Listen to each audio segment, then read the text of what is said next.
operado y que había mejorado mucha parte de la clínica. Sin embargo, las pausas de apnea las sigue haciendo. De hecho, el índice de apneas y hipopneas es de 34,4, 4 meses después de la operación. Y que le quería preguntar si, en su opinión, eso puede estar relacionado con que la descompresión no haya sido suficientemente grande o puede haber algún otro motivo. A ella le han hecho duroplastia y le hicieron descompresión. Sí, esto es lo que hemos discutido esta mañana, pero aparentemente lo primero que hay que mirar es si el resultado morfológico es el adecuado. Pero esta mañana nos ha comentado de que en principio sí, de que es lo que... sí, la resonancia se veía el líquido. Se veía el líquido que se había descomprimido de una forma adecuada. Y no tiene que en estos casos, pues a lo mejor hay que esperar un poco más, han sido 4 meses. A veces esperamos un poco más a hacer la polisomnografía de control también, depende de lo grave que sea la situación y si realmente, y hay algún caso que no se han corregido y que han necesitado soporte ventilatorio. Pero no puede ser porque ya haya que hacer una operación más... Esto siempre hay que mirar, cualquier caso siempre hay que mirar lo que decíamos esta mañana, que realmente no haya hidrocefalia, que no haya hipertensión intracraneal, que la descompresiva haya sido correcta, que las pruebas de imagen se vean correctas.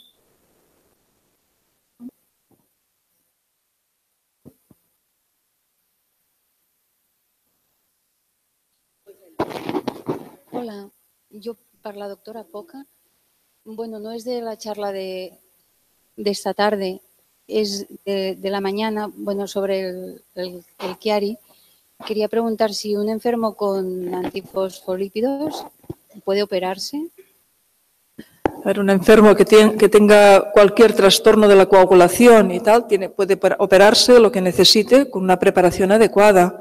En algunos casos tenemos que preparar al enfermo de alguna forma específica o un paciente puede estar descoagulado porque tenga otra patología y de manera transitoria hay que revertir aquella situación y no es una contraindicación absoluta. Evidentemente es un factor de los que a veces te tiran para atrás y que lo valoras cuando haces una valoración global sobre si debes operar o no a un enfermo. La patología que él tenga de base, las medicaciones que esté tomando y todo su problema clínico y todo el resultado de las pruebas. Una contraindicación absoluta no lo es.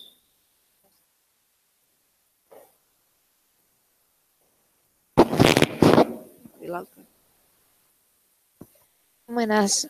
Yo iba para Susana Boronat, que has dicho que muchas veces la escoliosis se asocia a la siringomelia, pero que hay casos que no es así.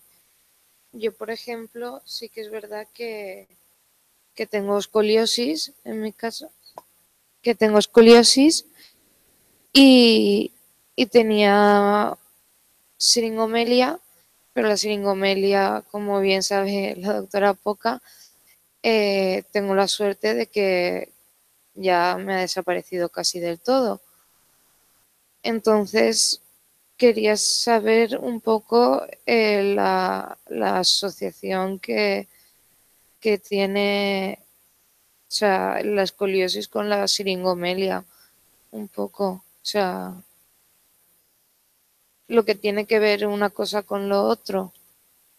Bueno, en realidad lo que ocurre es que cuando tú tienes esta cavidad, se están apretando las fibras nerviosas que pasan por ahí, ¿no? Entonces, cuanto más grande es, más probabilidad de que haya lesión.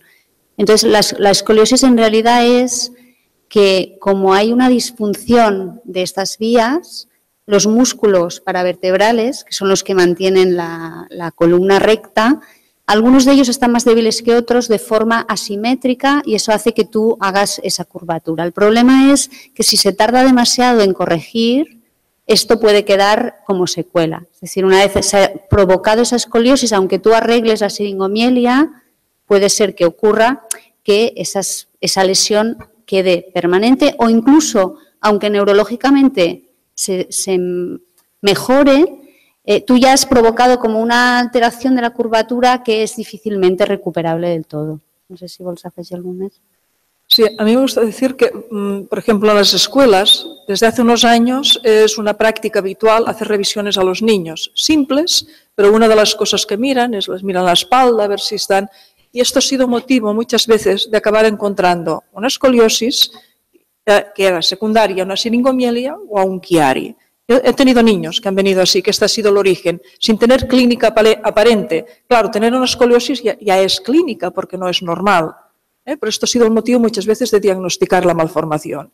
Pero sí que es verdad que a veces con el tiempo este cambio anatómico puede quedar organizado, estructural, y entonces a lo mejor puedes corregir la siringomielia y que aquella columna ya no vuelva a conseguir su... Aunque yo tengo un caso, y lo mismo digo, un caso no explica nada, no dice nada, de un chico que ya tenía 15 años con una siringomielia brutal, y que yo me sorprendí, cuando al cabo de unos años lo volví a ver y este chico había rectificado la columna. Es la única vez que lo he visto. No te lo puedo decir de memoria, pero es severa, sí. Sí. Es completamente inhabitual, solo lo he visto una vez en la vida. No, deportista no, porque el pobre la verdad es que casi no podía ni caminar al principio. No, lo único que hacía era ir a la escuela, primero en silla de ruedas, luego andando con el autobús. No, fue un cambio constitucional. No. Es inhabitual, totalmente inhabitual. Esto se encontró porque este niño debutó con un cáncer abdominal y en la resonancia magnética se dio, no, si tiene una siringomielia brutal. Entonces dijeron, claro, ahora entendemos la escoliosis. Pero se hizo esta resonancia por el estudio neoplásico, no por lo otro. Sí, yo de hecho fue al revés. Yo primero fue la escoliosis y luego lo otro. Muchas gracias. Hola, Marta. También comentar lo difícil que es valorar una clínica tan frecuente como es la escoliosis en la edad pediátrica, porque si los grados son pocos y además estás en la adolescencia, puede ser que tampoco se sabe demasiado las causas. Se está empezando a pensar que algunas de ellas pueden ser por alteración de dinámica. Estamos hablando de que nos pueden pasar o que hacer una resonancia cuando tenemos casos que son más graves. Está aquí la doctora Cuixart, que es una experta en este tema, pero muchas veces dismetrías de las extremidades, algo de las piernas, rectifican, hacen una actitud postural y muchas veces se confunden estas cosas. Estamos hablando de cosas aparatosas. Tenemos al doctor Vilalta, luego tenemos una mano, bueno, perdón, que no he dicho aquí, pero bueno, cuando Vilalta quiere preguntar, vamos a ver qué quiere. Vilalta es de mi servicio, es un médico de mi servicio, muy aficionado. No, aquí Ari no, dos preguntas. Primero, se habla de enfermedades raras y hay discordancia en la definición. ¿Qué se entiende? ¿Qué porcentaje, qué frecuencia para definir una enfermedad rara? Esa es la primera pregunta. Y la segunda, a la doctora Poca, con mucho cariño,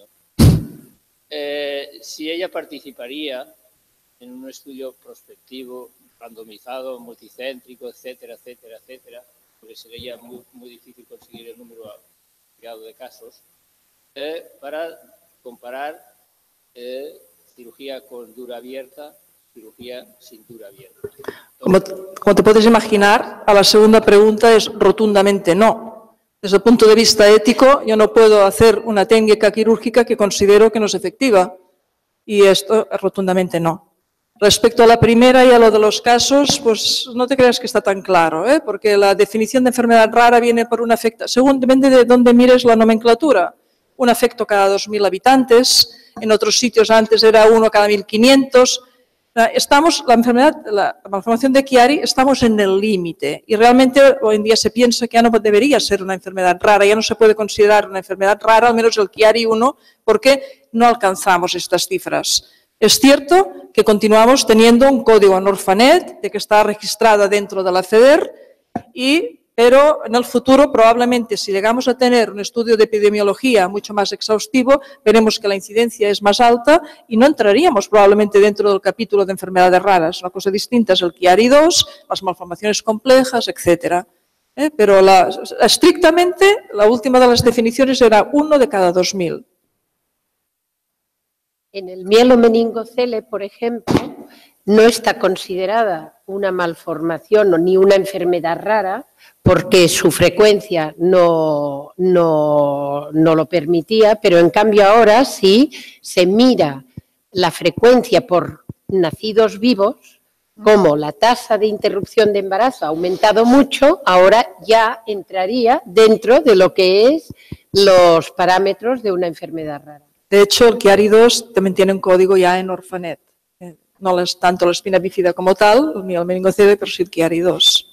Yo quería preguntar una cosa a la doctora Boronat en relación a lo que ha dicho de, si he entendido bien, de la aparición de Chiari 1 en los síndromes de hipermovilidad o en Lerdanlos en el adulto, aunque no es tu campo, pero ¿hay algo? ¿Se sabe, se ha estudiado algo a ese nivel? Porque no, un poco lo que quería comentar es que es muy desconocido. De hecho, un poco yo creo que lo importante sería poder hacer morfometrías, un estudio en grupos patológicos. De hecho, el estudio que os comentaba genético, en realidad lo que hacen ellos es decir, pues del grupo que parece que tiene la fosa craneal como más deforme, más plana, vemos que son más laxos y que a veces tienen prolapso mitral, que es una de las válvulas del corazón, que puede estar un poco más blanda. O sea, ven signos indirectos, pero no ponen diagnóstico concreto del subtipo de Lerdanos. O sea, simplemente hacen como una aproximación a pensad que, y de hecho, dentro de las causas secundarias de Chiari, ¿no? O sea, antes de hablar de Chiari primario, tenemos que descartar toda una serie de cosas que también condicionan la herniación amigdalar, y entre ellas, pues está, por ejemplo, el Marfan, ¿no?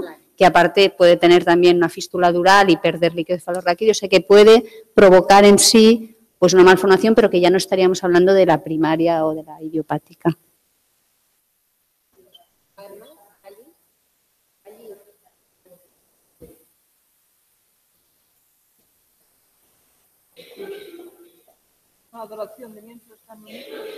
Sí.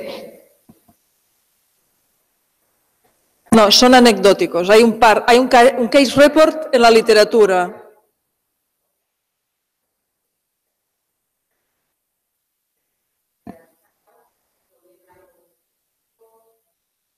No, porque realmente si no sabemos incluso parámetros más simples, estos que todavía son más difíciles de identificar, de que sean estudiados, no se sabe. Es más, ahora cuando han aparecido un par de artículos en los cuales decían el autismo, tener autismo y tener Chiari de una manera asociativa, no pasa nada. Alguien puede llevar una válvula y tener una apendicitis, o tener un Chiari y hacer una apendicitis. Pero lo curioso es que los síntomas del autismo mejoren después de haber operado el Chiari. Entonces, uno de los aspectos que podríamos tener es simplemente tal vez el mejor bienestar de aquel niño puede contribuir a mejorar su desarrollo que antes no existía, ¿no? Pero, no, ya lo sé, para trastornos psiquiátricos de manera global. Bueno, esto nos explicará en la siguiente mesa redonda, creo, que nos lo dirigirá Olga Mestres, que ya está mirando allí, que no le chafemos el terreno. ¿Vale? Sí, vols tu comentar algo respecto. Sí, Para la doctora Boronat, en su opinión, ¿haría algún tipo de prueba a una niña de 10 años asintomática, pero con antecedentes de madre y abuela de Chiari 1, con cefaleas pues de vez en cuando? Lo digo porque como cuanto antes se detecte ese periodo de observación de cómo evoluciona es importante, ¿lo haría en su opinión? ¿Convendría hacerlo? La verdad es que yo lo hago. No hay una práctica de guía, o sea, no hay una guía de práctica clínica que tenga claro si hay que hacerlo o no. Y de hecho yo creo que en nuestro hospital detectamos más familiares porque los buscamos activamente. Pero sí, ¿por qué? Porque cambiaría totalmente la actitud en esta niña, ¿vale? O sea, dentro de lo que es... Sí, pero tiene cefaleas. Es decir, lo que hemos visto es que sí que a veces te queda muy claro que esas cefaleas pueden ser tensionales, etcétera, pero es que incluso en pacientes asintomáticos, incluso con grados de herniación pequeños, pueden tener una siringomielia, pueden tener apneas. Tú, si no lo buscas, y esta niña tiene mucho más riesgo que la población general, sobre todo porque evidentemente hay una abuela y una madre afectas, tiene un 50% de posibilidades de haber heredado lo que vaya por la familia. Que luego a lo mejor lo ha heredado y no lo exprese, Es tan fácil como hacer una resonancia. O sea, yo personalmente sí. Es cierto que a nivel de sistema sanitario dices, ¿podemos asumir esto o no podemos asumir esto? Yo creo que se puede asumir siempre que se haga en un centro experto y esa información se utilice para hacer algo adecuado. Lo que a veces no da toda la información es, por ejemplo, pues ves al niño y dices, oye, pues vale la pena que se hagan los padres, sobre todo si tienen clínica. Y se hacen en otro centro, tú no ves la resonancia, te dicen que es normal y a lo mejor estás perdiendo información. O sea que si se hace, yo creo que valdría la pena un poco centralizar toda esa información para realmente saber y hacer bien las cosas. Esto es un problema, antes de que hagas otra cosa, en la realidad, porque por una parte nosotros les decimos a los enfermos, bueno, esto es una situación que estamos obligados a explicarles a la familia. Esto añade una angustia a partir de aquel momento, porque también les decimos, pero nosotros no os podemos pedir la resonancia en Vallebrón, porque uno de los aspectos que tenemos tantos enfermos con Chiari, que ya nos dijo radiología, sobre todo la parte de adultos, que evidentemente esto no se podía asumir. Entonces, el enfermo se va a su casa muchas veces con una recomendación, que sepan ustedes, y va a hablar con su médico de cabecera. En algunos casos, el médico de cabecera colabora y lo hace, y en otros no tanto. Luego, en el momento actual, y cada vez que han aumentado las restricciones, muchas veces el médico de cabecera no tiene poder para pedir una resonancia magnética si no lo deriva previamente a un especialista. Es decir, que a veces no es tan simple. Y a veces hacer también resonancias magnéticas a niños muy pequeños, si hay que sedarlos y no hay clínica, es un riesgo que yo creo que no debemos asumir todavía en un momento dado. En este caso concreto que tú explicas, yo sí que se la haría a esta niña, se la haría porque tiene dolor de cabeza y por lo que ha dicho la doctora Boronat, hay una madre y una abuela y la penetrancia es más grande de la que pensábamos antes y porque además va a tener un futuro, a lo mejor quiere tener hijos y hay que una serie de información que deberíamos tener en cuenta. Pero esto es una discrepancia y nosotros la sabemos, de que si hablamos con el paciente de que puede haber un componente hereditario, añadimos una angustia y no tenemos los recursos suficientes para solucionar nosotros el problema. Esto es una realidad. Pero no hacerlo también nos implica un problema clínico, ético y legal, de que la familia tiene derecho, la persona tiene derecho a saber esta información. Sí, para usted también, el Chiari 1 avanza, o sea, ¿es una enfermedad que avanza? O... ¿Estamos hablando de un adulto o de un niño? De un adulto. Vamos a ver, en un adulto. En un adulto no es un Chiari, no es como un niño que pueden ir modificándose el descenso de las amígdalas y que podemos encontrar que el niño se está desarrollando y las amígdalas van descendiendo cada vez más. Otras veces no y algunas veces incluso mejoran. En un adulto esto es muy difícil que pase, pero lo que puede ocurrir es que el adulto añade edad, añade problemas artrósicos, añade toda una serie de problemas que pueden hacer que una situación que tenía desde años antes, en un momento dado, se ponga de manifiesto. Si además esto ha generado una siringomielia, la siringomielia sí puede empeorar con el tiempo y es lo que muchas veces da esta clínica progresiva. Pero no esperemos que un Chiari hoy tenga, en un adulto, tenga 6, 7, 8, 9, sería extraordinario. Algún caso podría ocurrir, pero no es lo habitual, es diferente a un niño. Pero puede empeorar sin que cambie demasiado la morfología. No sé si... Una operación en un adulto, una reconstrucción en un adulto, soluciona, o sea, ¿detiene esto o no? En principio el objetivo es que detenga esta situación y lo detiene y en más del 90% de los casos, sí, lo puede detener. Que desaparezca al menos gran parte de la sintomatología. Pero cuidado, es muy diferente que el paciente solo tenga un Chiari a que tenga también una siringomielia.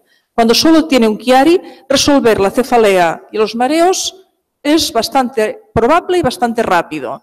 Si hay una siringomielia, el objetivo es que aquello se detenga, si se puede. Pero también hay pacientes que a veces mejoran después de la cirugía, la siringomielia, y otros que pueden empeorar a pesar de tener una imagen en la resonancia magnética mejor que antes. Es como si el vaciado de aquella siringomielia, aquel paciente no haya detenido el proceso degenerativo de aquella médula. Pero el objetivo es detener y más del 90% de los casos se consigue.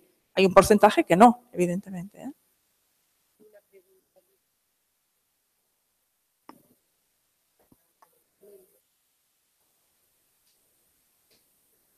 A la doctora Poca. Una vez se lleva a cabo la intervención, se descomprime la zona, el volver a colocar el cráneo, es decir, fijarlo de nuevo, puede ser un error o hacer que sea menos efectiva la descompresión. Yo te preguntaría, sí, ¿y por qué queremos hacer esto? Supongo que vas a decir, porque parece que el cráneo quede desprotegido si quitamos una parte de huesos, ¿no? ¿Cuál sería el objetivo de reponer aquel hueso? Es decir, de hacer una segunda cirugía. Claro, ahora la pregunta es esa, si un neurocirujano realiza descompresión, la zona está muy afectada, está muy comprimida, si se vuelve a fijar, si se recoloca el cráneo, es peor. O sea, el cráneo no se debe recolocar, no se debe recolocar y además en la zona posterior, aunque nos quede un fragmento que no hay hueso, tenemos una musculatura tan potente que yo nunca en la vista, y os aseguramos que hemos tratado en pacientes, hemos visto ningún problema de este tipo. Si es cierto, y esto es una anécdota, y como no está hoy aquí el doctor Sauquillo que no ha podido venir, lo voy a explicar, porque tenemos una representante que nos traía, que era una ex enfermera de nuestro hospital, y quería vendernos, nosotros no, que no compramos, pero quería que utilizáramos unas mini placas para después de haber quitado el hueso, volviéramos a poner aquella mini placa. Yo pensé, esto lo tiene que ver Sauquillo. Y le dije, con toda la mala fe a la enfermera, y explícaselo al doctor Sauquillo que esto es muy interesante. Creo que no volvió a poner los pies en el servicio, por suerte nuestra, nunca más. No, no hay que reponerlo eso. Peligroso, además. Para mí una placa de forma de hueso. Allí también. Vamos 10 minutos tarde, pero como viene el café y hay interés de pagar, se vale la pena. Bueno, después tú. Sí, lo mismo. No, aquí.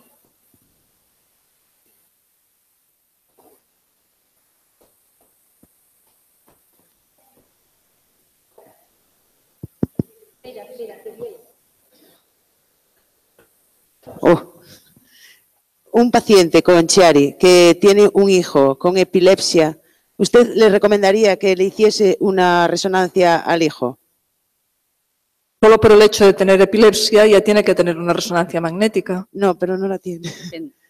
Depende del tipo Pero de tiene el epilepsia. padre con un Chiari, o sea, no tiene movilidad de las manos, tiene un Chiari bastante... Por la epilepsia no, o sea, ahí quita la epilepsia porque primero hay que saber el tipo de epilepsia, sí que es cierto que la gran mayoría cuando es focal tenemos que hacer resonancia, pero hay muchas epilepsias típicas de la infancia como la rolándica, mioclónica juvenil, que no tienen que hacerse resonancia, es decir, que es muy importante cómo se haya catalogado esa epilepsia, pero la epilepsia no se considera un síntoma de Chiari. Otra cosa es que, excepto en algún caso secundario que iría con mucha otra cosa, hidrocefalia, un niño que presentará otra cosa, pero la epilepsia en sí no se consideraría debida al Chiari. Otra cosa es que estemos hablando de un estudio dentro de un contexto familiar y es un poco lo que decíamos, si se puede asumir, yo creo que sí tiene sentido porque el manejo y el detectar un Chiari antes, o sea, implica tanto beneficio y solo es una resonancia en un niño que no necesita sedación. O sea, que es... Yo sí que abogo por que si hay ese riesgo. Sí, pero no por la epilepsia. Por el padre. Por el padre, sí. Claro. Yo en algún aspecto aquí discreparía un poco. Es evidente que si es un niño y tiene convulsiones febriles y tal, estamos hablando de un espectro muy distinto. Pero también recordemos que ahora cada vez es mucho más frecuente que los casos queden catalogados cuando hay una epilepsia y que muchas veces, muchos casos se debían a astrocitomas de bajo grado en la clínica y que son de otras patologías y que esto hoy en día tiene otros derroteros. Por eso me refería que la valoración ha de ser clara. Evidentemente una mioclónica juvenil o una rolándica tiene un patrón electroencefalográfico y clínico muy clásico y un buen profesional que lo valore es el que va a decidir no hacer resonancia. Que la gran mayoría de pacientes con epilepsia se hace una resonancia, sí, tiene sentido, pero que no por la epilepsia en sí. O sea, en este caso que dices, lo haría por el tema familiar. No, tiene un TAC, pero en el TAC no... Claro, si tienes que hacer algo, es que a veces, o sea, no hagas un TAC. Porque a veces un poco los envías y es como no le he hecho resonancia, le he hecho TAC. Pues bien, TAC no sirve de nada, encima lo he radiado. O sea, esto lo ha dejado muy claro la doctora Vázquez, además. ¿Cómo? Ya. Bueno, esto nos pasa con las resonancias también, ¿no? Un poco, en plan, le ha salido bien, pero no te dicen ni grado de herniación, ni... A nosotros nos cuesta lo mismo pedir un TAC que una resonancia, es la misma petición. Lo cogemos una casilla o lo cogemos de la otra, no es tanto para contentar al padre. Lo que pasa es que, por ejemplo, un TAC en un niño se puede hacer en 1 minuto, sin sedación y simplemente con la madre aguantando al niño. Una resonancia, según qué contexto, tienes que sedar al niño y es una anestesia. Con lo cual hay que valorarlo. Pero si hay que hacer una prueba, lo ha dicho esta mañana la doctora Vázquez muy claramente, el TAC, que bien mirado también te da información respecto al Chiari, y reconstruido y hecho por cortes finos y tal, si tienes que hacer una exploración de este tipo, haz una resonancia, hazla en condiciones. Pero hay siempre alguna connotación que hay que tener en cuenta, ¿eh?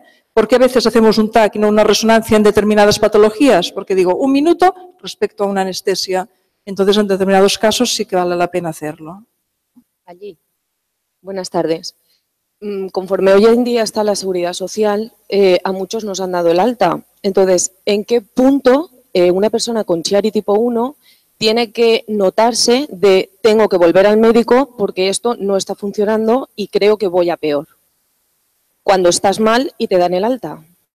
O sea, ¿qué punto de a lo mejor decir, pues mira, pues por las piernas o que la hidrocefalia sea cada X tiempo o que tú misma te hagas un diagnóstico en 1 año y seas pesada y vuelvas al médico, o no sé. Bueno, yo te voy a explicar un poco cuál es nuestra filosofía, al menos aquí. Depende mucho de lo que tenga aquel enfermo. Si aquel enfermo tiene una hidrocefalia asociada a un Chiari, tú has tratado la hidrocefalia y lleva una válvula, está enfermo, el seguimiento, muchas veces si tú ves un enfermo 1 vez al año a la consulta o lo ves cada 2 o 3 años, tú no vas a pillar aquel día que el paciente te haga una complicación por la válvula. Pero sí que lo tienes que advertir que hay 2 situaciones. Que a lo mejor tú le das el alta inactivo de que venga a verte cada año, pero que van a existir 2 maneras de actuar. Primero, si tú tienes un problema agudo, no vas a tener que esperar al año que viene cuando te toque la consulta. Hay que ir a urgencias. Y si hay una duda, y tu médico de cabecera se lo explicas y te vuelve a considerar enviarte, se vuelve a ver al enfermo como si fuera la primera vez en 3 semanas. Esto sería la manera de actuar normal. Vamos a ver que el paciente no lleve válvula, que no haya tenido una hidrocefalia y que tenga un Chiari 1 y que haya sido tratado con buen resultado morfológico. Hemos cambiado la anatomía que va a ser estable. Esto no es como un tumor que vuelva a crecer otra vez.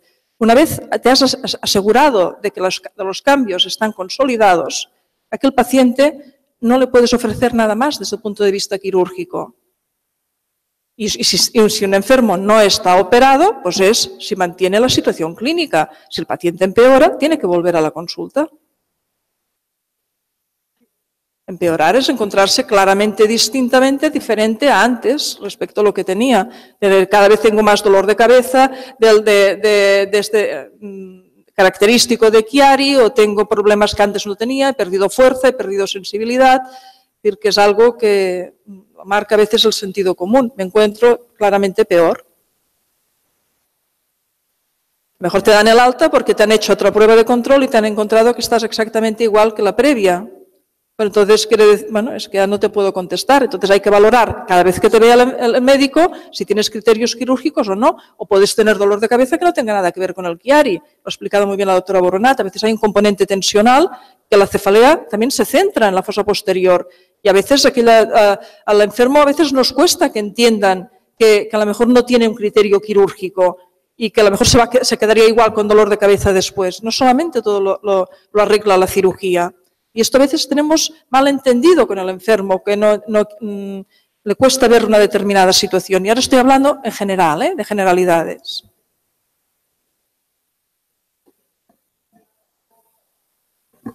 Una persona que tenga un Chiari 1 y haya sido asintomático, no está claro que tengamos que hacerle un seguimiento periódico por pruebas de neuroimagen.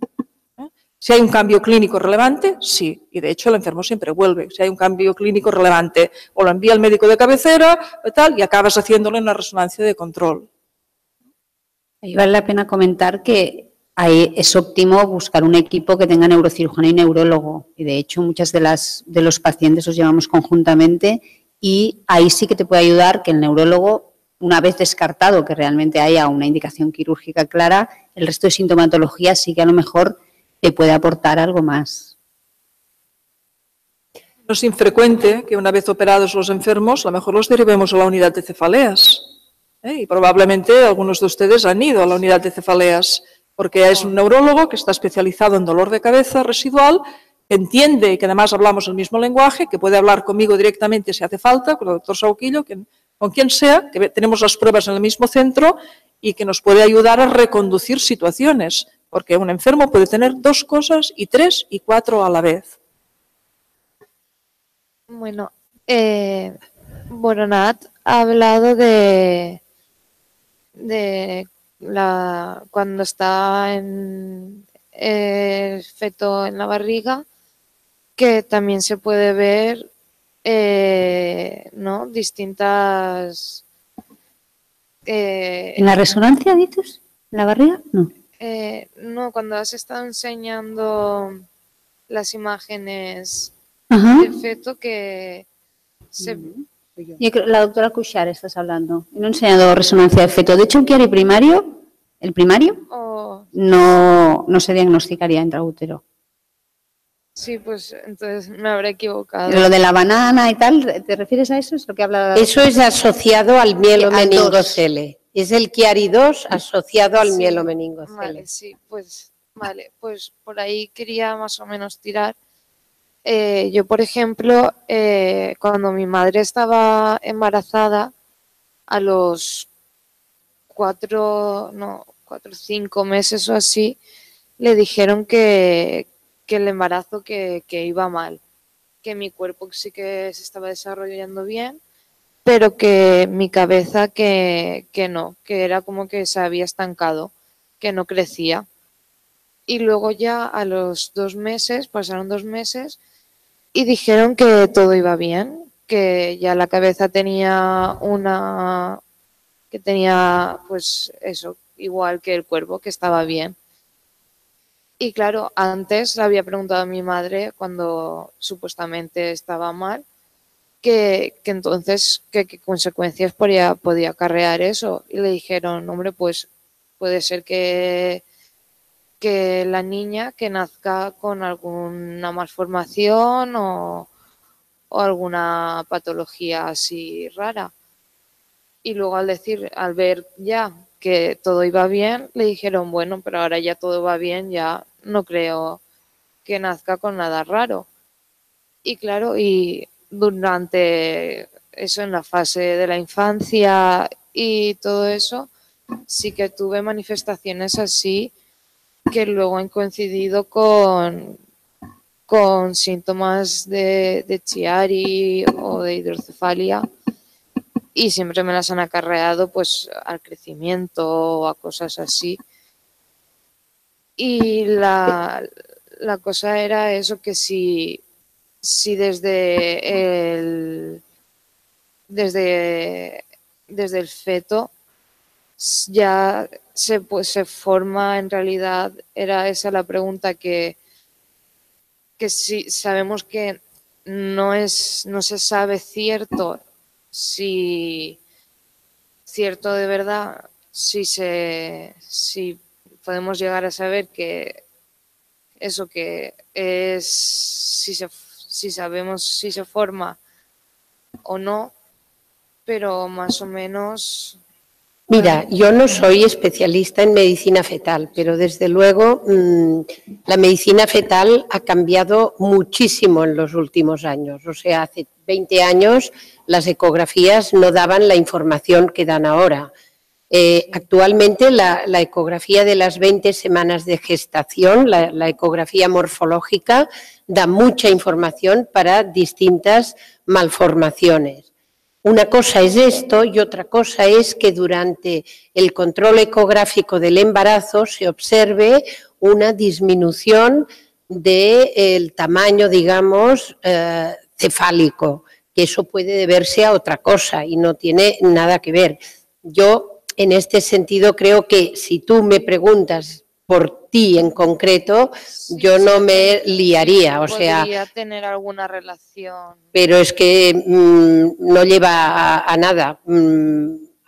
cuando tú estabas en la barriga de tu madre, no sé cuántos años hace, pero el estudio ecográfico no era como es ahora. Por lo tanto, no te machaques, que no tiene, ¿me entiendes? Se desarrolla, se diagnostican muchas más cosas actualmente, pero valorar a toro pasado, no lo sé. No lo sé, por lo que tú dices puede ser una discrepancia en el crecimiento del cerebro, del cráneo en relación a los parámetros normales. Me sabe mal, pero si ustedes quieren tomar café, no quedará tiempo. Ustedes mismos, ¿quieren seguir discutiendo? Por eso, si quieren tomar un cafetito antes de la próxima mesa, damos por finalizada la mesa.